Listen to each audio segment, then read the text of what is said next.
दोस्तों नमस्कार, MT talk show में आपका स्वागत है। कल यानी 7 सितंबर को रविवार को लखनऊ में बहुजन समाज पार्टी ने एक बहुत बड़ी बैठक बुलाई है। उस बैठक में उत्तर प्रदेश के सभी कोऑर्डिनेटर, सभी जिला अध्यक्ष, सभी मंडल इंचार्ज आएंगे। मीडिया को भी आमंत्रित किया गया है। आपको हम बता दें, उस बैठक के पूर्व संध्या में यानी कि 6 सितंबर को एक बार फिर मायावती ने बहुत बड़ा दिल दिखाया और एक नाटकीय ढंग से, जो स्क्रिप्ट पहले से तैयार थी, आकाश आनंद के ससुर अशोक सिद्धार्थ ने एक माफीनामा पोस्ट किया सोशल मीडिया पर, और फिर मायावती ने एक्स प्लेटफॉर्म पर भी जो है एक वापसी का जो है संदेश पोस्ट किया। अशोक सिद्धार्थ की वापसी जो है बहुजन समाज पार्टी में हो गई।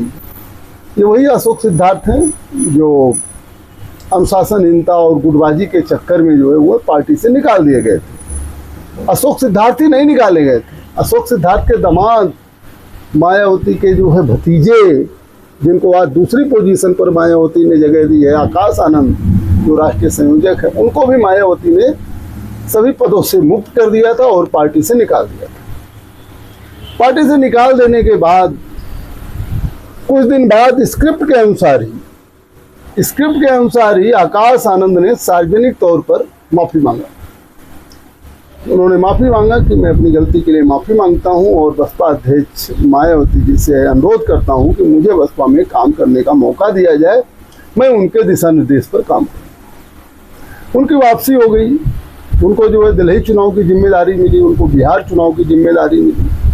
आकाश आनंद को मायावती ने अभी हाल ही में राष्ट्रीय संयोजक बना दिया और बहुजन समाज पार्टी में दूसरे नंबर का उनका दर्जा दे दिया। अब सारे मंडल इंचार्ज और सारे जो है नेता, सारे प्रदेश के प्रभारी, वो मायावती को सीधे ना जो है रिपोर्ट करके आकाश आनंद को रिपोर्ट करें। ऐसी व्यवस्था मायावती ने कर।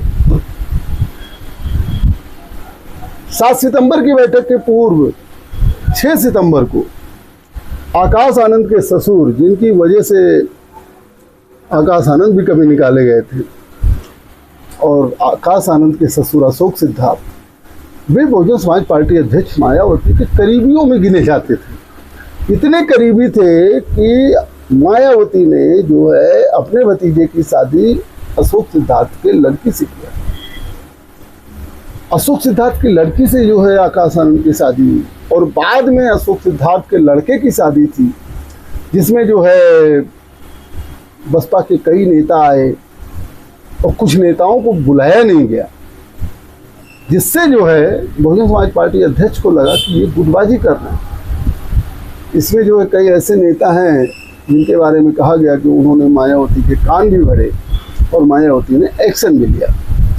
तो 6 सितंबर को सबसे पहले अशोक सिद्धार्थ ने सोशल मीडिया पर क्या लिखा, मैं इसको आपको दिखाता हूँ। देखिए, अशोक सिद्धार्थ ने सबसे पहले लिखा कि मैं अशोक सिद्धार्थ, बीएसपी पूर्व सांसद, निवासी जिला फर्रुखाबाद, बीएसपी की राष्ट्रीय अध्यक्ष व यूपी की 4 बार रही मुख्यमंत्री एवं कई बार लोकसभा व राज्यसभा की रही सांसद आदरणीय बहन सुश्री मायावती जी का हृदय से सम्मान एवं चरण स्पर्श करता हूं, और मुझसे पार्टी का कार्य करने के दौरान जाने अनजाने में तथा गलत लोगों के बहकावे में आकर जो भी गलतियां हुई हैं, तो उसके लिए मैं आदरणीय बहन जी से हाथ जोड़कर माफी मांगता हूं।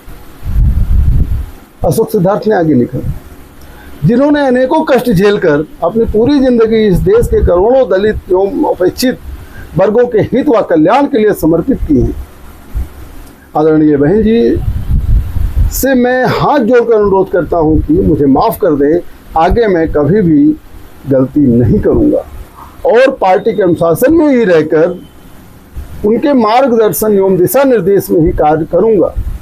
साथ ही मैं इस रिश्तेदारी आदि का भी कोई नाजायज फायदा नहीं उठाऊंगा।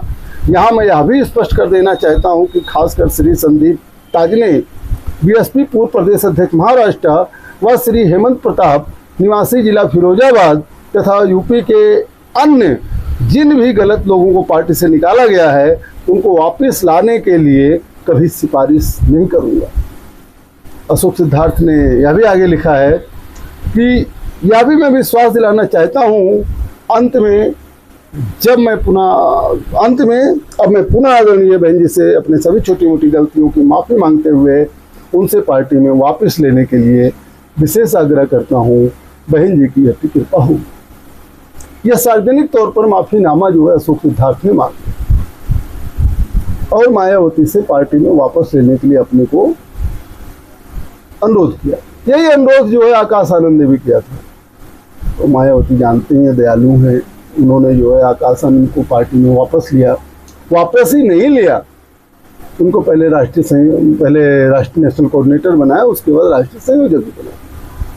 बिहार चुनाव की उनके पास जिम्मेदारी है। अब अशोक सिद्धार्थ का माफीनामा आया। जब अशोक सिद्धार्थ का माफीनामा आया तो बहुत देर ना करते हुए मायावती ने अशोक सिद्धार्थ को पार्टी में वापस ले लिया। ये सब स्क्रिप्टेड था, पहले से ही सभी जान रहे थे समय आएगा सबकी वापसी। अशोक सिद्धार्थ की भी होगी और आकाश आनंद की होगी। आकाश आनंद की थोड़ा पहले हो गई, अशोक सिद्धार्थ की अब हुई है, लेकिन हुई। मायावती ने एक्स प्लेटफॉर्म पर लिखा कि बहुजन समाज पार्टी के कई जिम्मेदार पदों पर लंबे वर्षों तक कार्यरत रहे एवं पार्टी के पूर्व राज्यसभा सांसद श्री अशोक सिद्धार्थ, जिन्हें पार्टी विरोधी गतिविधियों के लिए कुछ माह पहले पार्टी से निष्कासित कर दिया गया था, उन्होंने सोशल मीडिया एक्स पर आज अपने लंबे पोस्ट के जरिए सार्वजनिक तौर पर अपनी गलती के लिए माफ़ी मांगी है तथा आगे पार्टी व बीएसपी मूवमेंट के प्रति पूरी तरह से वफादार रहकर बाबा साहेब डॉक्टर भीमराव अम्बेडकर के आत्मसम्मान एवं स्वाभिमान के मूवमेंट को आगे बढ़ाने में पूरे जी जान से लग जाने का आश्वासन बहुजन समाज व बीएसपी के नेतृत्व को दिया है। आगे मायावती ने लिखा, हालांकि उन्हें अपनी गलती का एहसास बहुत पहले हो चुका था, वे लगातार पश्चाताप विभिन्न स्तर पर कर रहे थे, किंतु आज उन्होंने सार्वजनिक तौर पर अपना पछतावा जाहिर किया है, जिसको ध्यान में रखते हुए पार्टी व मूवमेंट के हित में उन्हें पार्टी द्वारा एक और मौका दिया जाना उचित समझा गया है। अर्थात इनको पार्टी में वापस ले लिया गया है। उम्मीद है कि पार्टी के अन्य छोटे बड़े कार्यकर्ताओं की तरह वे भी पूरे तन मन धन से पार्टी व मूवमेंट को आगे बढ़ाने में अपना भरपूर योगदान देंगे, ताकि बीएसपी के नेतृत्व में बाबा साहब डॉक्टर भीमराव अम्बेडकर का कारवां आगे बढ़ता हुआ बहुजन समाज को शोषित वर्ग से ऊपर उठाकर यहाँ प्रदेश देश का शासक वर्ग बना सके। ये मायावती लिखते हुए जो है उनकी वापसी कर ली। अब ससुर और दामाद दोनों लोगों की ताकत रीस्टोर हो गई। उन्होंने आश्वासन दिया है कि वो बसपा अध्यक्ष के ही दिशा निर्देश पर काम करेंगे। देखिए, बहुजन समाज पार्टी के साथ ये समस्या तो है, लगातार उसका वोट बैंक गिरता जा रहा है। आप लगातार अनुशासनहीनता के नाम पर सभी नेताओं को निकालते जा रहे हैं, नए लोग पार्टी से जुड़ नहीं रहे हैं, तो आखिर 2027 का मिशन कैसे पूरा होगा? 2027 में सत्ता की चाबी कैसे मिलेगी?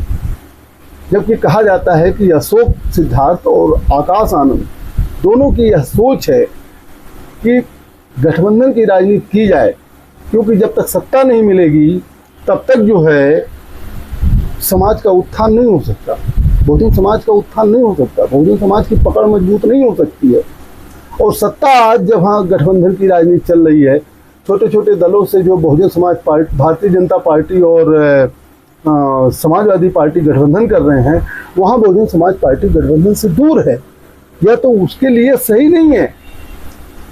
किसी पत्रकार ने लिखा था कि अगर बहुजन समाज पार्टी 2022 विधानसभा गठबंधन में होती तो शायद जो है भाजपा की सरकार न बनती। लेकिन देखिए, इसी तरह 2024 में गठबंधन में होती, ये होता वो होता। अरे भाई, 2022 विधानसभा चुनाव में अगर गठबंधन में होती तो बहुजन समाज पार्टी सत्ता में होती। इसी तरीके से 2024 लोकसभा में अगर इंडिया गठबंधन या एनडीए गठबंधन किसी के साथ भी होती, आज बहुजन समाज पार्टी सत्ता में होती।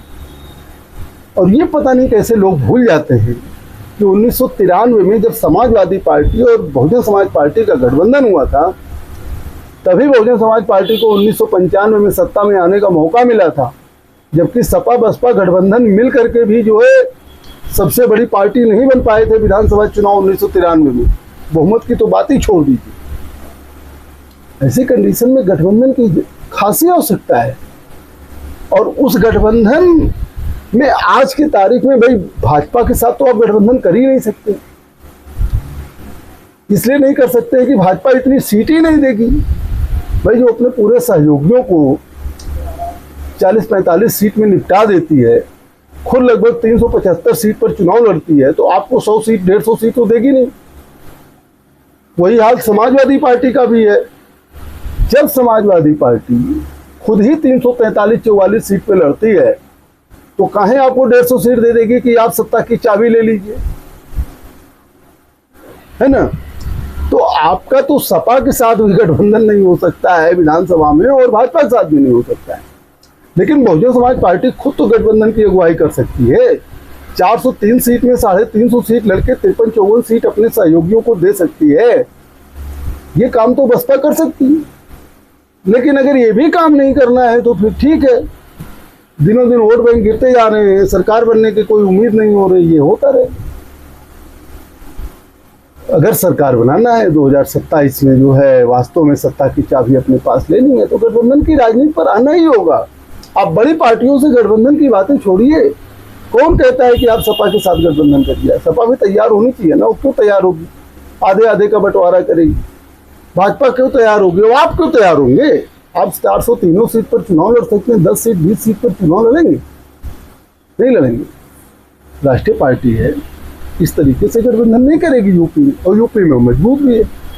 तो उसके लिए जरूरी है कि छोटे दलों से गठबंधन किया जाए। तमाम ऐसे छोटे दल हैं जो बहुजन समाज पार्टी से निकले भी हैं, अपना दल बनाए और बहुजन समाज पार्टी से गठबंधन करना चाहिए। बहुजन समाज पार्टी तब अकेले लड़ने का निर्णय सही था जब हर समाज के बड़े बड़े नेता, हर समाज के लोग बहुजन समाज पार्टी के साथ ही थे।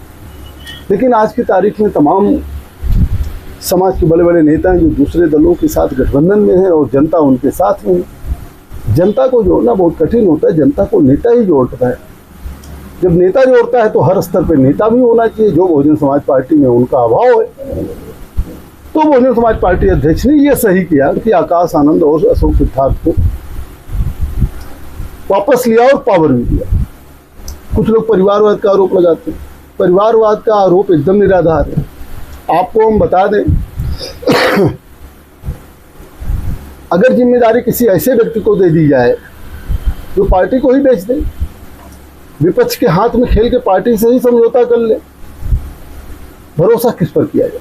तमाम ऐसे बसपा में नेता हैं जो विपक्ष के हाथ में खेल जाते हैं। प्रदेश की यूनिट बेचने के उन पर जो है आरोप लगते हैं। पूरे प्रदेश की यूनिट में जो है दूसरी पार्टियों के कहने पर उन्होंने जो है प्रत्याशी उतार दिए। तो ऐसे में आकाश आनंद कम से कम ऐसा नहीं करेंगे, अशोक सिद्धार्थ कम से कम ऐसा नहीं करेंगे। उनके कंधे पर रख के पार्टी को आगे बढ़ेगी ना। और ये तो मायावती को आज नहीं कल करना ही था। और अशोक सिद्धार्थ और आकाश आनंद से ज़्यादा वफादार कौन हो सकता है? कोई लाख कसम खाए, लेकिन आपको खुद ही नहीं भरोसा होगा। चलिए, कल मायावती बैठक करेंगी, उसमें बहुत कुछ ऐलान करेंगी।